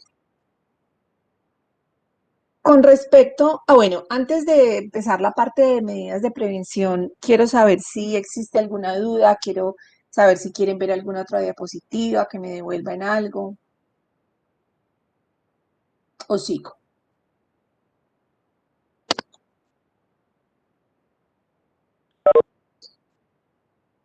Me imagino que ese es un no, entonces voy a seguir. Entonces, con respecto a las medidas de prevención, fíjense que les estoy mostrando dos cosas, porque yo les voy a hablar, en general las medidas de prevención son las mismas, pero les voy a hablar de algunas diferencias que existen dentro de las medidas que exponen los CDC y las medidas de la Organización Mundial de la Salud. Entonces, porque es que las medidas de la Organización Mundial de la Salud siempre están muy influenciadas por todo lo que se haga de investigación y de evidencia en los países europeos. Entonces, vamos a ver que hay unas pequeñas cosas que varían, pero muy poquito. Ahora, hay dentro del CDC había una guía de prevención y control de las infecciones del sitio operatorio que se utilizó durante muchísimos años. Era una guía de 2009, pero es que hay cosas que no cambian, es decir, hay cosas que con el tiempo no cambian. No cambia la clasificación de las heridas, no cambia la clasificación de las infecciones. La mayor parte de las veces tampoco cambia la distribución de los microorganismos que las afectan y cambian muy poquito las medidas de prevención y control. Entonces, nosotros trabajábamos con esa de 2009 durante todos esos años, pero en 2017, entonces hicieron una actualización y la publicaron. Pero esa actualización es muy clara en decir que solamente están trabajando con aquellos aspectos que no estaban claros en la pasada, en la que se había hecho hacía casi 20 años, pero que el resto de las cosas siguen igual. Entonces, por eso es importante que sepan que si, por ejemplo, ustedes en algún momento quieren hacer un trabajo de investigación sobre esto, que deben revisar este artículo, que es la actualización, pero deben revisar la original de CDC, que es como de 2009. Ahora, ¿esta qué característica tiene? CDC trabaja con niveles de evidencia que ustedes ya se los han repetido hasta el cansancio en estos primeros semestres. Ellos todo lo hacen con evidencia. Ahora vemos entonces las guías de prevención de infección quirúrgica de la Organización Mundial de la Salud. Las últimas son de 2016. Había una guía de prevención de infecciones también de la Organización Mundial de la Salud, que era de 2003, y con esa trabajamos también hasta 2016, que ellos empezaron a hacer las actualizaciones. Pero como les digo, no es que no las hayan querido actualizar, es que hay cosas que cambian muy poquito, que siguen siendo vigentes. Cuando uno está haciendo investigación, a uno le dicen mucho. Cuando usted haga la revisión bibliográfica, busque solamente información de los últimos 5 años, que es la más actualizada. Pero es que eso también depende, porque hay cosas que siguen siendo vigentes y que no necesariamente van a cambiar en los 5 años. Si nosotros vamos a hablar de la guía de tratamiento de hipertensión, eso sí cambia mucho. Eso cambia, de diabetes, eso cambia impresionante cada año. Las guías vuelven y las modifican. Entonces, bueno, pero este tipo de cosas realmente cambian muy poquito, por lo que les mencionaba, porque los factores de riesgo son los mismos, las heridas son las mismas, las infecciones son las mismas, etc. Entonces, ¿qué diferencia? Empezamos a encontrar diferencias acá. Acá se hace únicamente por niveles de evidencia. Ellos aquí, además de los niveles de evidencia, utilizan algo que se llama consenso de expertos. Y es que no es solamente la revisión bibliográfica, sino que los expertos hacen la revisión bibliográfica, pero también llegan a consensos de acuerdo a sus experiencias en los hospitales donde controlan, donde son responsables de controlar infecciones. Esto simplemente es para recordarles lo que les acababa de decir, que esto ustedes lo conocen muy bien. Vamos a mirar que en las recomendaciones del CDC yo no estoy sacando todas, solamente estoy sacando casi siempre las que son de 1A y 1B y también menciono las de sin recomendación. ¿Por qué menciono las de sin recomendación? Porque hay prácticas que se utilizan más por costumbre que por necesidad. Entonces es importante a veces decir, mire, esto que se hace con tanta frecuencia, no hay recomendación. Cuando no hay recomendación no significa que no esté recomendada, significa que no existe evidencia suficiente para saber si las cosas sirven o no sirven. De hecho, en esa actualización que se hizo en 2017, muchas de las cosas que aparecían en las pasadas y que aparecían en publicaciones así pequeñitas de evidencia que todavía no existía, ya en esta última actualización apareció como ya evidencia clara. Entonces, para todas las cirugías, ¿qué recomendaciones uno tiene que tener en cuenta? La preparación de la piel, la profilaxis antimicrobiana, el control de la glicemia, la normotermia, que es una cosa que en la pasada guía aparecía como asunto no resuelto, o sea, no se sabía si se recomendaba o no. En este momento ya tiene una máxima evidencia, lo mismo que la oxigenación de los tejidos, que en la pasada tampoco aparecía con una evidencia clara. Y la profilaxis antimicrobiana, vamos a hablar tanto de la parenteral como la que se hace con antibióticos tópicos o antisépticos. Entonces, esto ya se los mencioné, que las directrices de la Organización Mundial de la Salud se basaron entonces en evidencia porque ellos hicieron revisiones sistemáticas y metaanálisis para poder hacer las recomendaciones y fueron desarrolladas por expertos. Bueno, hay algo que la Organización Mundial de la Salud viene haciendo hace tiempo, que CDC también lo está haciendo, pero menos, que es muy práctico, que son las infografías. Porque resulta que cuando uno quiere leer la guía del CDC, pues es que la guía del CDC, obviamente yo por mi ocupación me la tengo que leer, pero es que la guía sí son 30, 35 páginas cada guía, cada protocolo, son muy, muy, muy largos. Entonces, pero todo el mundo no lo puede hacer. O sea, yo no puedo mandar a todos los médicos ni a todos los estudiantes a que se lean la guía de infección nosocomial, la guía de infección urinaria, porque cada una son 30, 40 páginas. Entonces, la Organización Mundial de la Salud, además de las guías, saca unas infografías para que después de la capacitación que deben recibir los estudiantes, los internos, los médicos generales, los especialistas, porque obviamente tienen que recibir capacitaciones que se deben estar actualizando en la medida en que las actualizaciones de todas estas guías van llegando. Entonces, esto es un común recorderis. Aquí, ¿qué nos dicen? Entonces, la Organización Mundial de la Salud también saca ese documento donde dice cuáles son las cosas que tenemos que tener en cuenta antes, durante y después para reducir el riesgo de infección. Entonces, antes de la cirugía, asegurarse de que el paciente se duche, que a uno le parece que esto es una cosa como muy obvia y resulta que no es tan obvia, porque muchas veces los pacientes piensan que el día de la cirugía no se tienen que bañar, no me pregunten por qué, pero siempre hay que hay que acordarles que se tienen que bañar antes de la cirugía. No se deben rasurar, porque ya vimos por qué no se deben rasurar, porque empiezan a proliferar los estafilococos ahí mismo en la piel cuando se rasura. Solamente se deben utilizar antibióticos profilácticos cuando están recomendados. Por ejemplo, las cirugías que son limpias, los cirujanos prácticamente nunca utilizan antibióticos profilácticos. Ya en las cirugías limpias contaminadas sí utilizan, porque acuérdense que se incide sobre tracto gastrointestinal, genitourinario, entonces ahí sí con mucha frecuencia se utilizan antibióticos. Entonces, tener en cuenta que los hospitales tienen que tener unas políticas muy claras de utilización de antibióticos preoperatorios.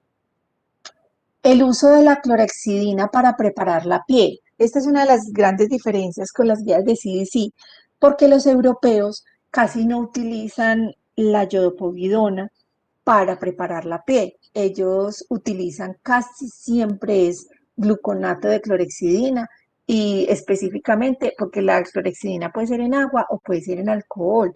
Entonces, clorexidina en alcohol para limpiar el sitio donde se va a hacer la incisión. Y obviamente las técnicas de lavado de manos y de higiene de las manos que se recomiendan para todo. Ahora, durante la cirugía, entonces hay cosas que se tienen que limitar. Hay que limitar el número de personas dentro del quirófano. Por eso no les gusta a los estudiantes, porque muchas veces no los invitan a todos a un procedimiento quirúrgico porque no se puede. Porque dentro de un quirófano está el anestesiólogo, el auxiliar de anestesia, está la instrumentadora, el auxiliar de instrumentación, está el auxiliar, el cirujano, etcétera. El cirujano, el interno, un estudiante. ¿Por qué? Porque hay que limitar el número de personas. Entre menos número de personas haya dentro del quirófano, menor riesgo de cirugía. Y lo otro que hay que limitar es la apertura de las puertas. No hay nada más horrible que estén en una cirugía y la gente esté entrando y saliendo. La gente, ¿y quién entra y sale? Entran y salen a veces las auxiliares de anestesia, la auxiliar, que es la circulante dentro del quirófano, a veces el anestesiólogo. Entonces, esto ya no. Antes entraban y salían, o sea, uno todo el tiempo no estaba en cirugía y uno todo el tiempo estaba escuchando la puerta abría y cerraba. Ya no, porque es más que comprobado que eso es un factor de riesgo. Lo otro es que obviamente hay que asegurarse de que todo el equipo que se esté utilizando esté estéril. Y ya para después de la cirugía, entonces ellos recomiendan no utilizar antibióticos después de la cirugía porque eso lo único que hace es promover la resistencia. Y porque si solamente el paciente requiere antibiótico profiláctico, el antibiótico profiláctico, como ya les mencionaba en estos días, es una sola dosis y punto. Ay, pero que una sola dosis no lo va a proteger. Claro que sí lo va a proteger. Por eso es que tienen que existir unas políticas de manejo de profilaxis antibiótica, porque entonces ya se dice, bueno, ¿es un antibiótico o es una mezcla de antibióticos lo que se le va a dar al paciente dependiendo de la cirugía? Pero profilaxis antibiótica no equivale a tratamiento antibiótico, que son los errores que se cometen. Entonces, no, pero es que qué susto, este paciente de pronto se nos infecta, démosle cirugía, démosle 3 días de antibióticos después de la cirugía. Eso es un horror, eso no es un error, eso es un horror, porque eso lo único que hace es seleccionar flora del paciente, predisponerlo a una infección y obviamente promover la resistencia. Entonces, por eso es la decisión que tiene que tomar el cirujano y es, ¿este paciente se le va a hacer profilaxis o definitivamente el paciente tenía una infección, era una herida clasificada como sucia? Entonces, este paciente lo que se le va a hacer es tratamiento antibiótico porque lo necesita. Y obviamente, entonces hay que estar chequeando la herida quirúrgica y utilizar los apósitos de acuerdo a las recomendaciones que se hacen sobre uso de apósitos. Bueno, ahorita yo voy a profundizar en eso, entonces no les voy a mencionar. Bueno, con respecto entonces a la preparación de la piel, lo que recomienda CDC es que el paciente se debe bañar todo el cuerpo con jabón o con agentes antisépticos. ¿Por qué? Porque pues obviamente se pretende como liberar un poquito de flora, de la flora transitoria, de la flora de la piel, pues para disminuir el riesgo. Y obviamente la preparación intraoperatoria con un antiséptico a base de alcohol. Entonces fíjense lo que yo les acabo de decir de la Organización Mundial de la Salud, utilizan peroclorexidina alcohólica. En cambio CDC menciona que se puede utilizar o alcohol con una concentración entre un 70 y un 92%, o soluciones entonces de clorexidina o povidona yodada, es decir, isodine. Entonces jabón isodine pues en espuma. Ellos sí incluyen la povidona, los europeos no. Ellos no les gusta la povidona, ellos no les gusta sino la clorexidina, además tienen muchos estudios. Bueno, mire, por eso los coloco acá. En la Organización Mundial de la Salud, en el panel solamente toma la consideración las soluciones jabonosas de clorexidina y no otro tipo de antisépticos. Incluyen acá la clorexidina para los pacientes pediátricos. Lo que pasa es que desafortunadamente los ensayos clínicos usualmente no se pueden hacer sino en adultos. Entonces, finalmente a nuestros niños lo que reciben o los tratamientos que se les hacen es como si estuviéramos tratando a adultos chiquitos. Así que, porque pues no se pueden hacer estudios clínicos en ellos por todas las limitaciones bioéticas que tienen. Entonces, como hay tan poquitos estudios de clorexidina en los niños, esa es una de las razones por las cuales a los de Estados Unidos no les gusta mucho utilizar clorexidina en niños, mientras que en Europa han tenido hace muchísimos años experiencia con clorexidina, incluso desde los recién nacidos, por eso ellos la recomiendan incluso en recién nacidos y no han tenido pues ningún problema. Ay, yo les dije que les iba a hablar de las cosas que tenían evidencia alta, miren aquí uno B, uno A, y también de las que apenas se estaba como estudiando. Hay unas toallitas que son impregnadas con gluconato de clorexidina. Entonces no se recomiendan, no porque sean malas, sino porque faltan estudios. Vamos a ver si en unos años que hagan estudios con esto nos dicen que se pueden limpiar los pacientes con esos pañitos húmedos, pero que son con clorexidina a las concentraciones pues recomendadas. Bueno, lo otro es que yo les he hablado del rasurado ya en 2 oportunidades, que no se deben rasurar los pacientes, sino que se deben utilizar estas máquinas que son tipo clipper, es decir, como las máquinas de cortar el pelo, que cortan pero no eliminan.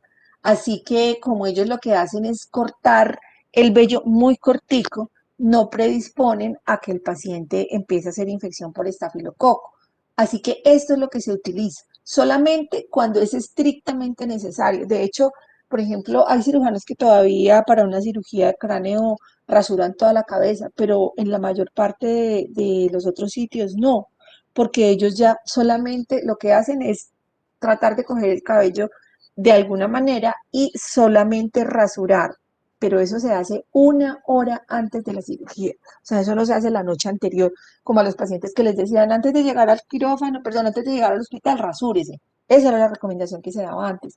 Ahorita se hace dentro de 1 hora anterior a la cirugía y entonces con esto que es para cortar, obviamente esta es muy sofisticada porque esta la sacan únicamente para cirugía, pero pues aquí obviamente se utilizan máquinas común y corriente de las que son para cortar el pelo con cuchillas que lo cortan muy, muy cortico. Bueno, con respecto a la profilaxis antimicrobiana, entonces, también hemos mencionado varias cosas con respecto a esto. ¿Qué es muy importante? Que se haga, vimos dentro de la lista de seguridad que decía que dentro de la hora de la incisión es cuando los pacientes deben recibir la profilaxis. Por ejemplo, la Organización Mundial de la Salud dice que 120 minutos, o sea, 2 horas antes, considerando la vida media del antibiótico. Entonces, esto depende un poquito del tipo de antibiótico que se vaya a usar, porque si el antibiótico tiene una vida más larga, pues se puede hacer en 120 minutos antes. Si el antibiótico tiene una vida media más corta, entonces se hace dentro de la hora anterior a la incisión. Inclusive muchas veces el paciente ingresa al quirófano y lo primero que hacen, obviamente, antes de empezar a ponerle cosas, antes de lavarlo y todo, es colocarle el antibiótico. Administrar al agente parenteral. Bueno, lo otro es que debe ser parenteral, debe ser intravenoso, no vale antibióticos intramusculares y mucho menos orales, tiene que ser por vía intravenosa. Y fíjense que esto es una cosa que es relativamente nueva, porque esto antes no se hacía. Administrar el agente antimicrobiano parenteral antes de la incisión de la piel de todas las cesáreas. Esto se empezó a hacer porque la incidencia, yo les mostré que la incidencia de la endometritis postparto es muy alta. Entonces, esto es una recomendación que es relativamente nueva porque estamos hablando de una actualización de hace 2 años. Sino que obviamente en muchos hospitales ya se hacía porque como van saliendo los estudios y los estudios van demostrando que la profilaxis protege de la endometritis, entonces, pero ya pues como norma establecida solamente desde hace 2 años. Bueno, en los procedimientos limpios y limpios contaminados, entonces no se deben administrar dosis adicionales. ¿Eso qué quiere decir?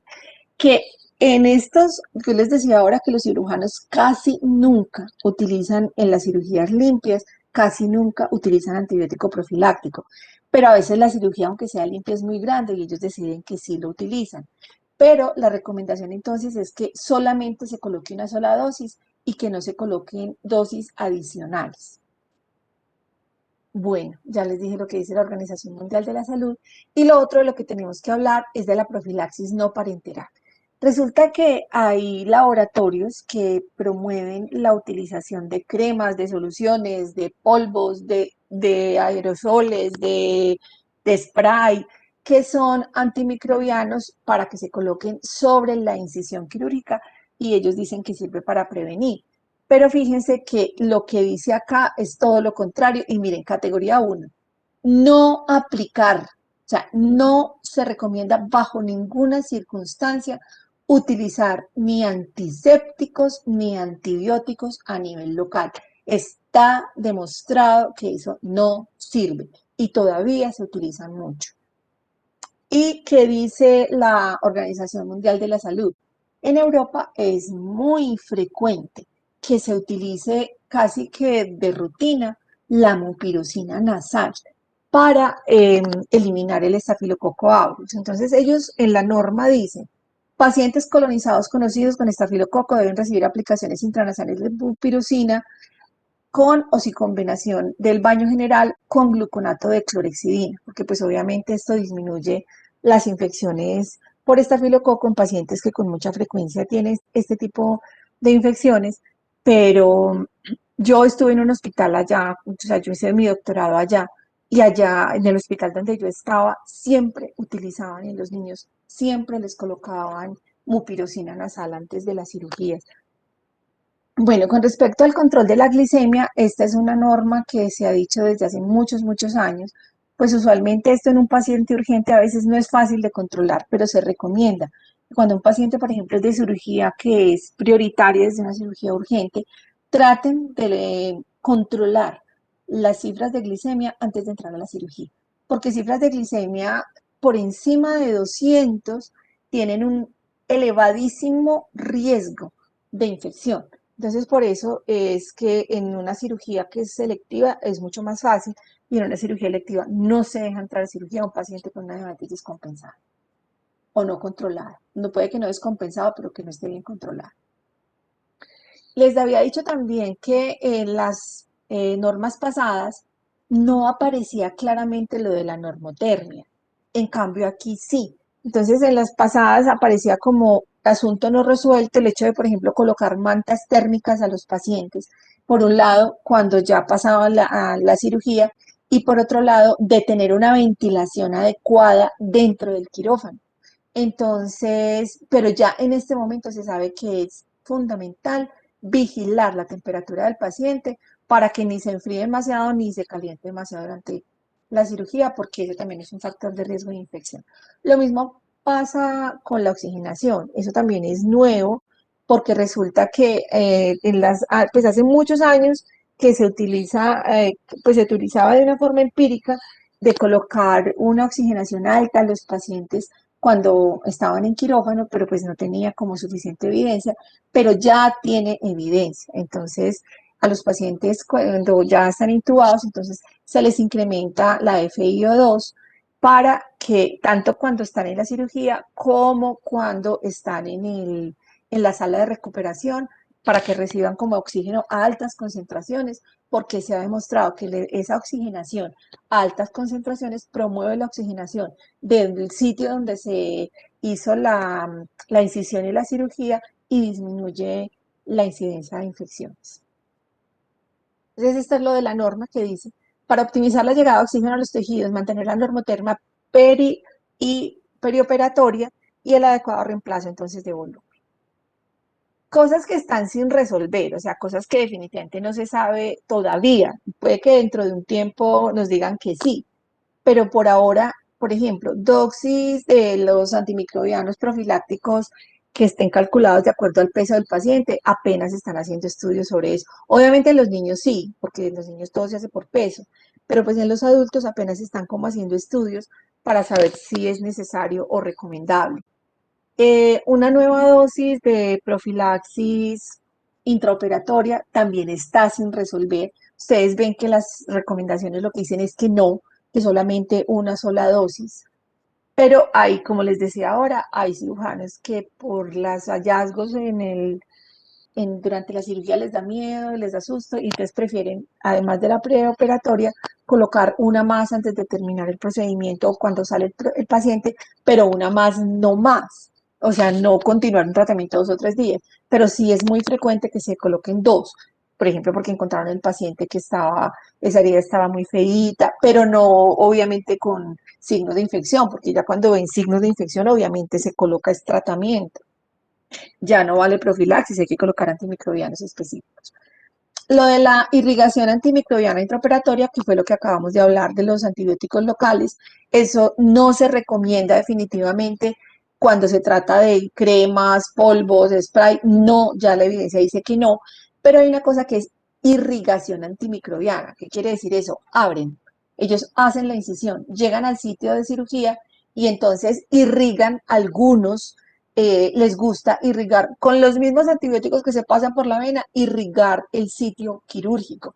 Eso es un tema sin resolver, o sea que no significa que cuando el cirujano lo quiere hacer, entonces venga, usted está haciendo una cosa que no se puede. No, lo que no se está recomendado es el antibiótico local, pero de la irrigación no se sabe. Entonces hay que hacer estudios para eso o esperar que salgan los estudios que están haciendo otros. Otros también tienen la costumbre de sumergir las prótesis y los injertos en soluciones que tienen antimicrobianos. Eso tampoco se ha resuelto, eso tampoco ha demostrado evidencia de que sea un factor protector para las infecciones. Y lo mismo los apósitos antimicrobianos aplicados a la incisión. Hay laboratorios que venden unos apósitos que son transparentes, que son impregnados o de antimicrobianos o de antisépticos. Entonces, por ejemplo, al paciente se le coloca eso sobre el sitio que se va a incidir y el cirujano hace la incisión a través de ese apósito. Eso a veces, pues obviamente los laboratorios, cuando ustedes los vean en el hospital es porque los laboratorios los han regalado, porque como no tiene evidencia científica, obviamente no están recomendados. Las guías no los recomiendan en ninguna parte. Bueno, de la glicemia sí ya hablamos, que idealmente debe estar por debajo de 200, debe estar controlada, pero lo que no se sabe es cuál es el valor óptimo de glicemia. Eso no se sabe. O sea, no se sabe si un paciente tiene resultados distintos si tiene 200 o si tiene 90, eso no se sabe. O no se sabe si el paciente tiene 250 o 500, si el riesgo es mismo o es diferente, eso no se sabe. Entonces no se sabe cuál es el valor óptimo de tener controlada la glucosa. Tampoco se sabe cuál es el valor de la hemoglobina glucosilada como predictor de la infección quirúrgica. Hay que esperar que vayan saliendo los estudios o miren a ver si ustedes se apuntan. Bueno, la mejor estrategia para mantener la normotermia tampoco se sabe. Como les decía, a veces es con mantas térmicas o se maneja con aire acondicionado o con calefacción. Es decir, no se sabe cuáles son las mejores estrategias. Las recomendaciones sí dicen que cuando logran mantener una temperatura adecuada del paciente antes y en la sala de recuperación, la incidencia de infección es mucho más baja, pero no hay claridad sobre cuáles son como las mejores estrategias para lograr eso. Tampoco hay claridad sobre el mejor momento para el baño preoperatorio, porque dicen, se tiene que bañar antes. Las recomendaciones, las de la Organización Mundial de la Salud, dicen que el paciente se debe bañar la noche anterior. La de CDC dice que la noche anterior, pero uno a veces encuentra artículos donde dicen que 1 hora antes de la cirugía. Entonces tampoco se sabe. Lo importante es que se bañe antes, eso es lo importante. La aplicación de antisépticos antes de cerrar la piel, igual, tampoco hay evidencia suficiente para saber si eso funciona o no. Bueno, estos son otros aspectos, os va a pasar rápido, son más de la guía antigua. Supresión del consumo de tabaco, fundamental. Un paciente que dentro del mes anterior a una cirugía electiva grande esté fumando, casi que uno puede señalarlo, si usted se va a infectar, usted se va a infectar. Así que hay que trabajar mucho esto con los pacientes, sobre todo en cirugías selectivas, de dejarles claro que el cigarrillo es un factor de riesgo muy importante para la infección quirúrgica. Las infecciones distantes, ya lo habíamos hablado, que un paciente solo por el hecho de tener una infeccióncita chiquita por allá lejos puede provocar una infección del sitio operatorio. En categoría 2, obviamente reducir la estancia. Con respecto a las personas que, por ejemplo, están en el equipo quirúrgico y tienen infecciones de piel o están colonizados por estafilococos. Entonces, algunas instituciones de rutina hacen cultivos de estas personas para mirar si tienen infecciones y otros simplemente no les hacen cultivos ni nada. Mire, mientras usted tenga esa infección en piel, no puede estar en el quirófano y se acabó, hasta que no se le quite. Pero lo que sí es muy claro es que hay gente que mantiene una colonización por Staphylococcus aureus. Eso es muy común. Y si, por ejemplo, se demuestra que hay personas que siempre están colonizadas por Staphylococcus aureus, eso no significa que se tengan que retirar del quirófano, a no ser que se demuestre que son la fuente de infecciones que estén ocurriendo en los pacientes operados. Con respecto al cuidado posoperatorio de la herida, entonces lo que se recomienda en general es que la herida debe estar tapada con un apósito durante las primeras 24-48 horas y casi siempre después de retirar el apósito, lo que se está recomendando actualmente es que el paciente se bañe normalmente, que la herida se lava con agua y jabón común y corriente. Lavar las manos entonces siempre antes y después de cambiar apósitos cuando hay necesidad de cambiar los apósitos o de manipular las heridas. Esta pues tiene menos evidencia, pero la coloco porque es una cosa que, perdón, no es que tenga menos evidencia, sino que aparece como una cosa que es como de sentido común y es utilizar técnica estéril cuando se vaya a cambiar el apósito de una herida. Hay de todas maneras en algunos sitios eh, o algunos estudios dicen que no hay necesidad de utilizar técnica estéril, es decir, que si ustedes, por ejemplo, van a destapar una herida para cambiar el apósito, no tienen que tener guantes, sino que simplemente deben hacer higiene de las manos. Entonces, pues no hay como buena claridad acerca de eso. Lo que sí es muy importante es la educación entonces de los pacientes y de la familia, no solamente en el cuidado de las heridas, sino en signos de alarma de infección que uno pueda explicarles a los pacientes, porque hay una cosa que muchas veces los médicos omiten y es que les da miedo decirle a los pacientes que se pueden infectar, aunque cuando los pacientes entran a cirugía, como no leen todos los papeles que les dan para que lean, en todos los consentimientos dice que existe riesgo de infección, es más, dice que existe riesgo de muerte, pero la gente no los lee, la gente los firma. Entonces, no debemos omitir siempre cuando te vaya a dar salida a un paciente, ya me dio hipo. Yo empiezo a hablar y hablar y hablar y no, me da hipo. Cuando se vaya a dar salida a un paciente y es enseñarle cuáles son los signos precoces de infección para que él pueda consultar a tiempo. Bueno, esto no, estas son como las referencias recomendadas. Bueno, ¿alguna pregunta, chicos?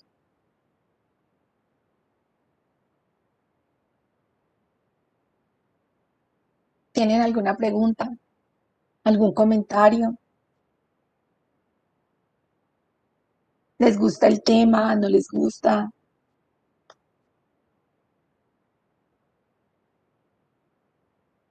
¿Qué sí le dice, Dios mío? Daniela Uribe. Daniela, abres por favor el micrófono. Señora, sí, señora. Hola, Daniela. Bueno, yo les voy a preguntar hacia al azar a los que veo aquí más cerquita. A ver, Daniela, yo quiero que nos cuentes, porque es que realmente para mí es importante, esa diferenciación entre la clasificación de las heridas y las infecciones quirúrgicas. Cuéntanos alguna cosita como para que repasemos. ¿Qué te acuerdas?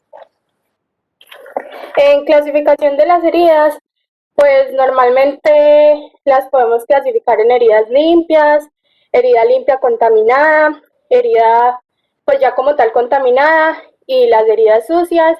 Pues no sé Perfecto. si hago de No, pronto una perfecto. caracterización. No, tranquila. Así estamos muy bien.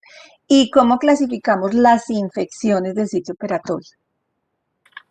Y ya en el caso pues como tal de las infecciones, las clasificamos en incisional superficial, profunda y de origen y espacio. De De órgano y órgano. espacio. Muy Sí, bien. perdón. Muchas gracias, Daniela. Muchas gracias. A ver, le pregunto a alguien otra cosita. A ver, Kevin. Sí, señora. Kevin, cuéntanos para que repasemos, ¿qué piensas de lo de la profilaxis preoperatoria? ¿Cuándo se indica, cuándo no se indica, cuántas dosis se indican? Pues se indica una sola dosis de lo que Sí, comentaba. Y pues que obviamente hay lugares donde pueden hacer, digamos, poner más dosis, pero que no está recomendado. O sea, no hay como una evidencia clara de que sea viable esa, esa sí, qué. muy bien. Que sirva. Sí, Lo que único que hace es antes promover resistencia. ¿Y la vía indicada cuál es? tiene que ser intravenosa. Tiene que Siempre. ser intravenosa. Listo, muy bien, muchas gracias. Bueno, chicos, entonces, si Dios quiere, nos vemos el lunes. Yo les mandé en el material, tienen no solamente la clase de hoy, sino de las otras infecciones. Y si de pronto alcanzan a leer, sería rico porque pues tienen como ya en la presentación, ustedes simplemente van es como a repasar y aclarar las dudas que tengan con respecto a las infecciones que vamos a ver la semana entrante. Ah, bueno, sí tenía una pregunta. ¿Revisaron, Juan Felipe, revisaron el acta de concertación? ¿Están de acuerdo? ¿Le hacemos algún cambio o la firmamos tú y yo?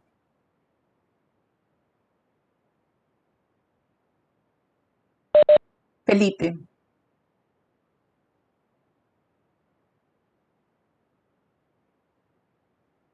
Bueno, listo. Entonces, entre todos conversan si alguna cosa, porque si no, entonces, si no tienen objeciones, yo me fijé mucho en que las evaluaciones no fueran cuando tienen del bloque. Y, y si no, entonces tú me la mandas firmadita, yo la firmo y se las mandamos a Luis. ¿Te parece? Eso. Listo, listo. Bueno, en todo caso, muchachos, que terminen muy bien la semana, que les rinda mucho el fin de semana y saquen el ratico para descansar, que también tienen que descansar. Bueno, chao. Hasta luego. Gracias, doctora. Chao. Gracias, doctor. Hasta luego. Gracias, doctora. Gracias a ustedes. Chao. Gracias, doctora. Bueno, hasta luego. Gracias, lo mismo.